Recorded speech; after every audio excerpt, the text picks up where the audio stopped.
The death of Pope Francis, it means a lot to me. In a way that it doesn't mean a lot to, like, a lot of other people. Pope Francis was a Jesuit. I went to a Jesuit college. Pope Francis is named after Saint Francis of Assisi. And I went to a high school named Saint Francis. And I respect the Franciscans. I respect the Jesuits a lot. And I think that the death of Pope Francis is actually, it means a lot. It was a big deal in a way that, like, a lot of people ignore. Pope Francis is probably one of the few Jesuits that will ever become Pope. I actually don't think there's going to be another Jesuit Pope in a long time. He was the first Jesuit Pope ever. And I don't think they're going to make that same mistake again anytime soon. He was named after Saint Francis. And I think that means a lot because he was the first South American Pope ever. He was the first South American Pope ever. They're usually European. They're usually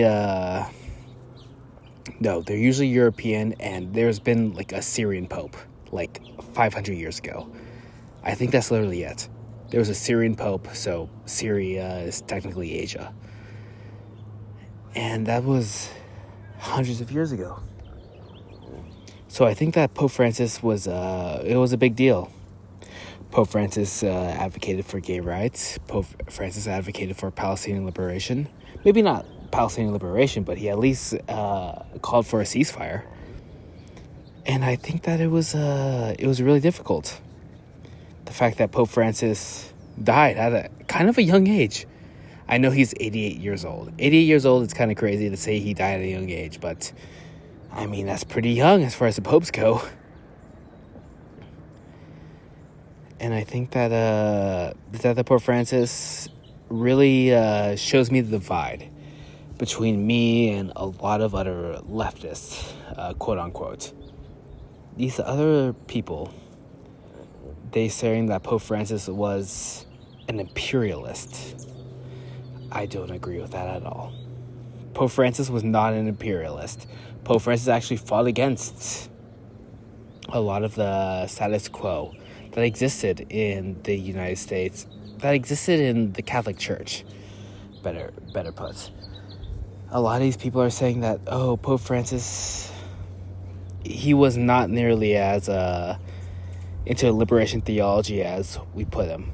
And I think that's a ridiculous statement. Pope Francis literally was a shining light. I'm willing to go so far as to say that Pope Francis was a shining light. And what a lot of people are saying is, like, a very conservative institution. The Catholic Church is an extremely conservative institution. And people are going to go and they're going to say these things about Pope Francis. I just don't agree at all.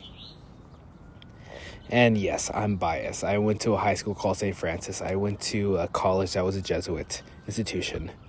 So, like, I was born and bred to be, like, a fan of Pope Francis. And, like, I did a lot of service. I did a lot of service in college. I did a lot of service in high school. I always wanted to serve the poor. I always wanted to serve the needy. I always was trying to do more than... I was trying to do the most that I could.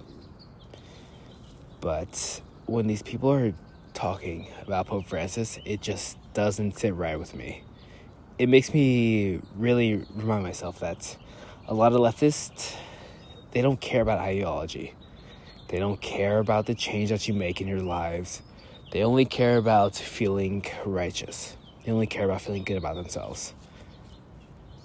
And for those reasons, I don't take a lot of leftists seriously. These leftists are not serious people. And I'll go so far as to say, when I see people have these wild takes on Pope Francis, I just turn my brain off. It just doesn't mean anything to me. That's all I gotta say. Bye.